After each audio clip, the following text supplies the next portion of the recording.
For advertisement, call 8125893028. Our Gmail maxtvtelugu@gmail.com.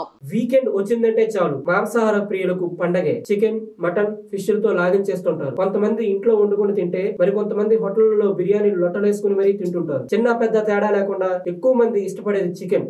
కొందరైతే chicken తినేటప్పుడు bones ని కూడా నమిలి మింగేస్తుంటారు. అయితే చికెన్ ఎముకలు తినడం మంచిదేనా? తింటే నాటుకోడి మంచిదా లేక బ్రాయిలర్ కోడి మంచిదా? ఇప్పుడు తెలుసుకుందాం. నాటుకోడి ఎముకలు తినడం ఆరోగ్యానికి చాలా మంచిది. ఎముక మధ్యలో collagen, conjugated linoleic acid, glycine, glucosamine వంటి అనేక ఆరోగ్య ప్రోత్సాహక సమ్మేళనాలు ఉంటాయి. ఇవి చర్మ ఆరోగ్యాన్ని కాపాడుతాయి. అలాగే కీళ్ల పనితీరుకు బాగా మెరుగుపరుస్తాయి. కీళ్ల వాపులు, నొప్పులు ఉన్నవారు ఇవి తింటే ఉపశమనం లభిస్తుంది. బోన్ మ్యారోలో vitamin A, B, B1, B5, B7, zinc, iron, calcium, selenium వంటి ఖనిజాలు పుష్కలంగా ఉంటాయి. ఇవి జీవక్రియ, శక్తి మార్పిడికి ఎంతో దోహదపడతాయి. అయితే బ్రాయిలర్ కోళ్ల చికెన్ ఎముకలు మాత్రం తినకూడదు. వీటి మూలుగా తింటే డేంజర్ అని ఇప్పటికే పలు అధ్యయనాలు వెల్లడించాయి. ఎందుకంటే ఇవి త్వరగా పెరిగేందుకు ఇంజెక్షన్లు వేస్తారు. దాని ప్రభావం కోళ్ల బోన్స్ పై ఉంటుంది. వీటిని తినడం వల్ల మానవ శరీరానికి ప్రమాదం పొంచి ఉందని అనేక మంది శాస్త్రవేత్తలు, వైద్యులు చెబుతున్నారు. క్యాన్సర్ తో పాటు పలు రకాల వ్యాధులు వచ్చే ప్రమాదం ఉందని హెచ్చరిస్తున్నారు. ఇంజెక్షన్లు వేసిన బ్రాయిలర్ కోడి ఎముకల కంటే నాటుకోడి బోన్స్ తింటే